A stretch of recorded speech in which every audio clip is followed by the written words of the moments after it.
it's Guy here from Off My Bridge, and we are answering Ryan Ould's question about PC advancement. What, where, how do we do it? What do we do with it?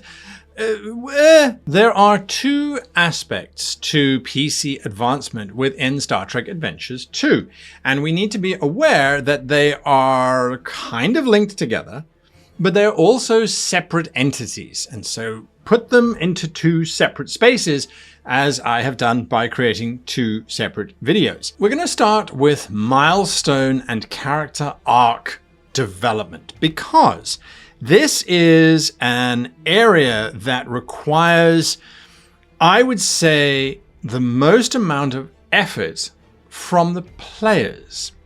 Not from the GM, from the players. Why? Well, because the players are required to keep a personal log, which they need to complete at the end of each adventure if they are looking to do any kind of milestone advancement, not the GM. In the rulebook, there's actually a free sample character log that can be downloaded from the website and used to fill it in. Doesn't have to be 100 pages long. It shouldn't be more than a page and a half at best. But it is important that each player keeps their log. And their log is primarily a notation of when the character used their value. Either they went with the value or they went against the value.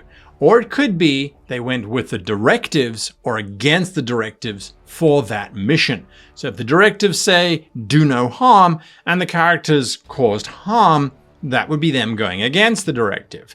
There would have to be justification why they did it and things like that and so forth and so on. Ultimately, the player is responsible for keeping track of which values and which directives they went with and went against. This will be used in multiple ways, so it's really important that they keep accurate records. And that's it. That's all that the character needs to do for the first adventure, is just make a log. The next adventure, now it is up to the player to have read their logs, their previous notes, and to call back to the values or the directives that they challenged or used in the previous adventure. Do you remember when I was having a panic attack because the shuttle was on fire? Well, the starship is now on fire, and that same fear is starting to come back to my character. So I'm just gonna say that my character doesn't do anything. My character panics because of this flame and this fire and this terror that's coming through. That's a callback to a previously used value. When you have done a callback to a value, that gives you a milestone journey. So it takes at least 2 adventures. They might not be concurrent.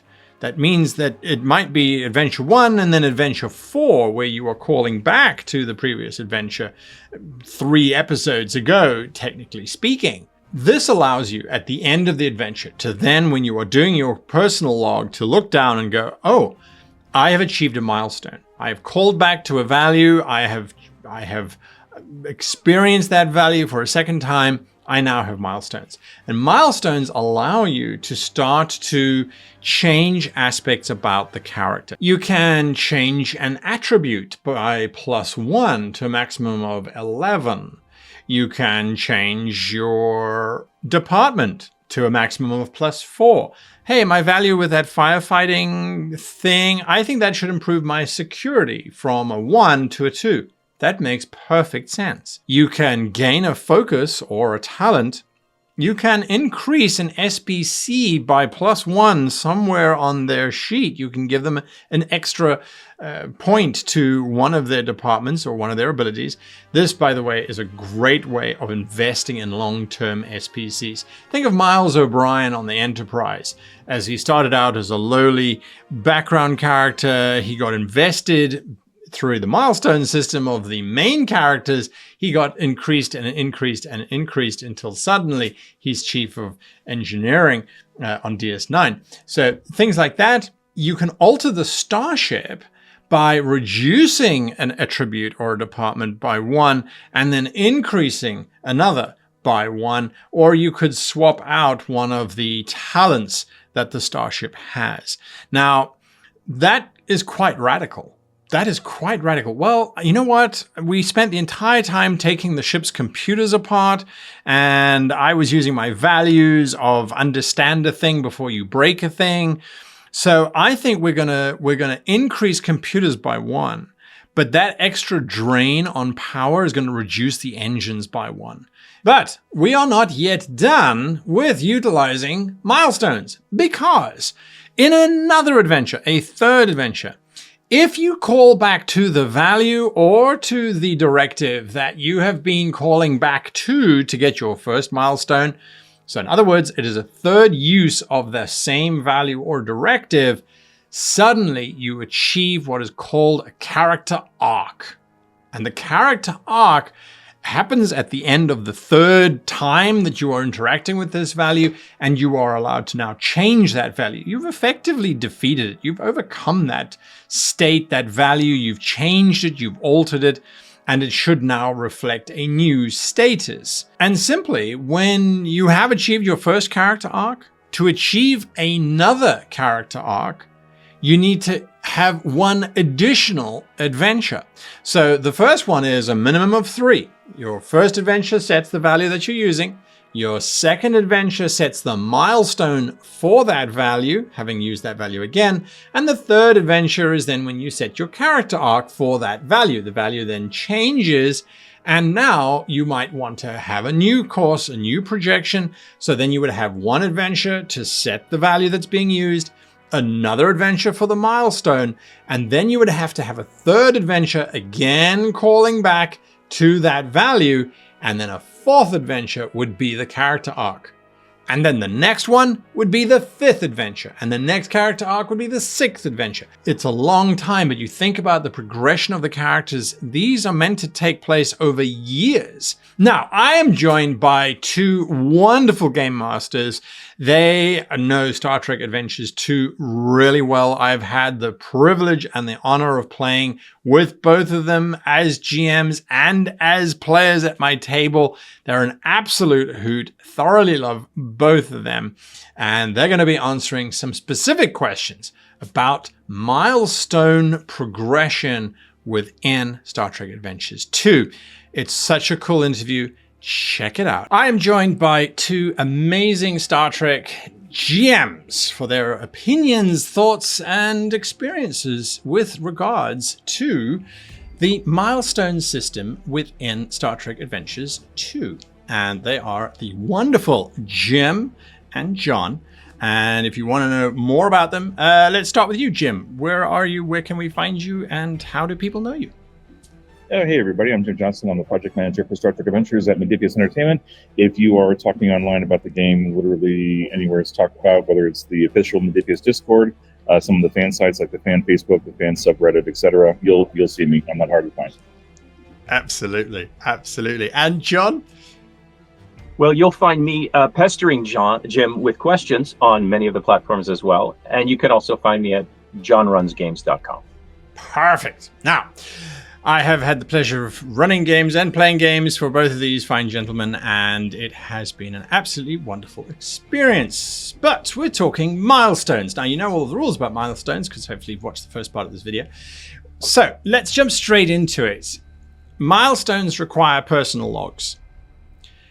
What do you do with players who don't like to keep personal logs? Because it's an ingenious way of kind of saying to the players, hey, keep some notes about what's been happening. And that is, it doesn't matter what role-playing system you're playing, frequently that is a sore point for a lot of players. So, do you guys have some suggestions, some tactics on what to do with folks who are not like that?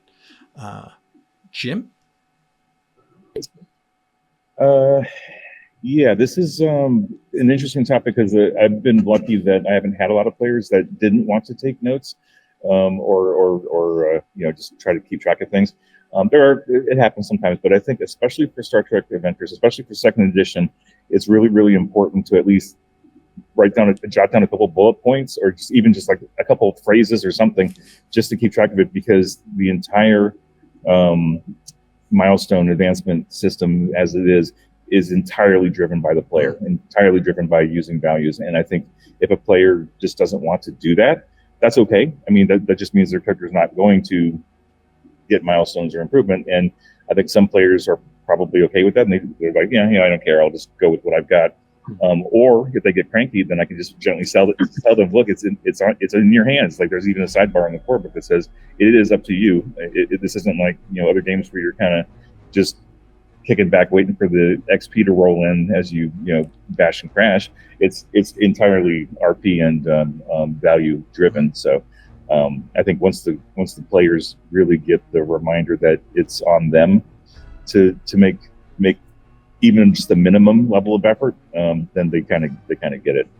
John, what's your experience? I'm very lucky. I have a Discord setting for my games. I run them as an audio adventure. I find a theater of the mind element is really helpful, but that gives me a natural cheat. That lets me encourage people to just, hey, post on the server, just make a little post about a value you used, or post on the server about how your character felt when someone did this. And you can guide them trick them, if you will, into making a discussion or gushing over something that can be mined later on. So I'm trying to give them moments to think about it during the adventure. Wow, you're using the same directive, you're using the same value. And then later on, encourage them to think about it. So they've got a place they can go back and copy and paste later. So that's helpful. But also really reinforced by praising other players. I loved your log. Everybody feel free to send it to me or share it with the group. And when you get feedback from other people, you want to do it more. So it's a slow building, and it depends on whatever motivates that character.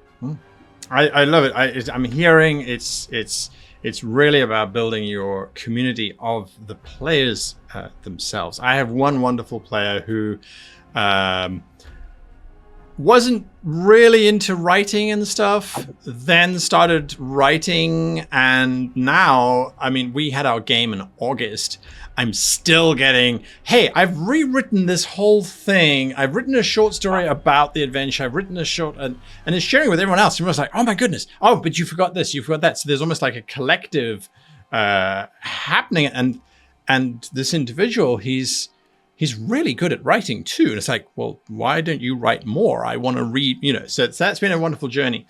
How strict are you when it comes to applying a value then to a situation? Because if you've got 5 players and they all are doing their values in every single adventure, you're going to have a lot of milestones being hit. So how stringent are you when it comes to, yes, you can apply your value? Is that something that you're even aware of during the game? Let's start with you, John. It depends on the character. Some people are really good at stacking mechanics to get an outcome. And that is great. That is one half of the game. I will always make people role play why they are stacking. Have fun, not in a punitive way as a referee, but as that's awesome. Tell me how that fits. And then, well, oh, yeah, but logically, didn't you say this? And work it out a little bit above table so it's constructive. And if it does fit, that stacking is awesome. I just make sure they marry the to avoid crunching and grinding, to marry the motivation to the role play, and everyone has more fun. That also helps when some players go on a little too long. At least they're investing with other people and explaining to other people. Keeps the whole table happy. Makes sense. Jim, any thoughts? No, I agree. I think I try to yes and as much as possible. And if a player or a group of players actually understand the mechanics enough to use them and want to use them, do it by all means. If you're stacking values with other things, by all means, go for it. If you can find a way to make that value fit into whatever task you're attempting, totally go for it, because that's exactly what it's there for, right? Like if you can tie your character's personality and wishes and wants and dreams and those 4 values into something that you're doing, you do it every session, great, do it. Because that's the whole point of the game, and it makes my job easier as a game master, so I don't have to push them to say, I think your value would fit here. Like I tried to set this up so you can use your value. So, but if they're taking ownership of it, then it just makes everything smoother, and it just makes the entire game play better, more effectively. To that point, characters that don't like their milestones or like their values, they're going to enjoy it more after 2 or 3 sessions when they see other people embracing it. So positive reinforcement is going to win them more than pushing them in a corner and making them feel they're not playing right. Absolutely agree with you there. Absolutely. Now, the milestone and the character arc bring in a lot of potential changes to characters' attributes, departments, to the starship itself. Do you feel that it is required that those changes are somehow linked to the values that were being explored? So if the character has been exploring xenophobia and a distrust of a particular species, and they've been working through it and that sort of thing, and then they go, right, I want the ship's sensors to be improved. Or do you kind of go, actually, I think it's better if you improve your presence because now you're more of an accepting. Do you see what I'm driving at? How connected do they need to be? And do you think they need to be connected at all? Jim? Sorry, I had to find my mute button. Yeah, I think, ideally from a storytelling perspective, there's always a cause and effect, right? If you do a thing in the game, this is, a natural progression of that, as opposed to it just being like some kind of like, I did all this diplomatic stuff, but I'm going to increase my fitness. Okay, sure, you could do that, but like, why? How? So I always try to get the player or players to come up with a reason that fits and kind of makes sense. And surprisingly, when you ask the table as opposed to just one character, like you'll see the ideas percolate back and forth across the group, and they'll collectively try to figure out how do we make best use of this milestone and this improvement or whatever. If the one player doesn't have great ideas, so I always try to encourage the players to come up with a logical connection point between what happened in the adventure and what they're looking to improve. Once in a while it doesn't work and they just come up with something. It's like, okay, that's fine. But in general, I've been fortunate enough to have players who are like into it and they get the want to have a one-to-one connection so that there's a natural logical progression between what happened and what they're looking to improve or change. Yeah, absolutely. Anything to add, John? 100% agreement. I put up a post on my website about active listening recently, and that's really important in role playing. If you are wedded to how you think things will turn out before you roll the dice, that's a short story you should write. Because the joy of role play is that you get to change and other characters get to change and you bounce off each other.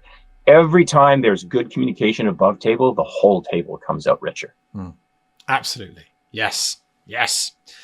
There's another question here, which is, this is a tricky one. So how do you deal with players who don't use their values very often or who are just not good at linking values to actions? I think we've kind of touched on this already, but any thoughts on how to help motivate people to not think so literally, perhaps? Any thoughts, John? Yeah, well, one example that comes to mind is if you have a character who's got a preset expectation of what they want to do, or they think they're serving a value and you're not sure. Well, you're a GM, you're not a god, you're not Q. So I throw it to the table. I say, okay, like I said before, let's tie it to role play. And if the character's not able to improvise something, I don't penalize them. I ask, okay, so who's in this scene? You're seeing this happen. What do you think will happen next as you watch this person use their value? Or how do you think they can help the team using your value? And when you get that external feedback from other people, it can reinforce instead of, well, no, you're doing it wrong. Stop. That just shuts down the creative process. So bringing in people to popcorn percolate ideas sometimes gives people the feedback and momentum they need to, okay, yeah, I like that one. I'm going with that. Absolutely. Jim? Yeah, I think those are great ideas. I think in addition, this is part of the magic sauce of being a game master, because you're not just there to game master. In some cases, you're also there to teach. right? You're there to help the players learn the system. And if they're not confident in their values or how to use their values, that's a teaching opportunity for you to say, okay, well, here's a situation, here's where some of your values could apply, and then certainly open it up to the table to get their feedback too. Also, part of that magic sauce is being a proactive game master, to where you know all the characters at your table, right? You know their values, you know their focuses, you know what building blocks are in those characters, and hopefully you're creating scenes and opportunities in your adventures that target specific characters and specific values, just to give them opportunities. Like, you don't have to hinge a scene on whether someone uses a value or not, but giving them the opportunity, building that into your adventures, so that if you want to pick a spotlight character for the episode, maybe you're going to focus on the science officer, build in a couple of little opportunities for them to use their values. And if the players are picking up on it, great, then they can just jump right into it. But if they're sitting back a little bit, you can say, this might be an opportunity for you to look at your values again, and like gently prod them without being like John said, without being punitive about it. Absolutely. And I do think it's quite important for us to look at the role of the GM here as a shepherd, almost, to say, well, you've got your character in front of you, but I read your character sheet, or we've been playing for a couple of hours and I've heard you mention this value a lot. Hey, why don't you use it now? Or this is a great opportunity, or check your values, check your focuses, check your talents, just run through the list. Because I think people can sometimes get very excited about the game and forget to look at that stuff.